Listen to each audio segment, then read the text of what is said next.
কাজল ও তার মা তনুজা এখন কলকাতার বলিউড তারকা। কাজল ও তার মা বলিউড তারকা তনুজা এখন কলকাতায়।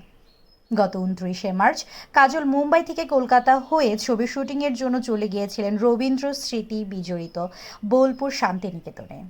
সেখানেই ছবির শুটিং করেন কাজল। সঙ্গে ছিলেন আরেক বাঙালি পরিচালক ও অভিনেতা রণিত রায়। তারা এসেছিলেন তাদের পরবর্তী হিন্দি ছবির শুটিংয়ের জন্য। ছবির নাম মা। ছবির পরিচালক বিশাল ফুরিয়া। ছবিটির আরও শুটিং করেন পূর্ব বর্ধমান আউশ গ্রামেও। গত শুক্রবার কাজল ফিরে আসেন কলকাতায়। একই দিন কলকাতায় আসেন কাজলের মা তনুজা ও কাজলের ছেলে যুগ দেবগন।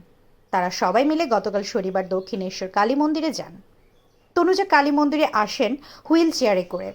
তাদের আগমনের ভিড় জমে যায় দক্ষিণেশ্বরী কালী মন্দিরের চত্বরে। কাজল ও তনুজাকে দেখে আপ্লুত হন উপস্থিত ব্যক্তিরাও। কেউ কেউ বলেন, উত্তম কুমার আর আপনার এন্ট্রি ফিরিঙ্গি ছবির কথা আজও মনে পড়ে। এতক্ষণ বার্তা বৈঠকের সাথে থাকার জন্য ধন্যবাদ। নতুন নতুন তথ্য ও সংবাদ পেতে বার্তা বৈঠকের ইউটিউব চ্যানেল ও ফেসবুক পেজের সাথেই থাকুন।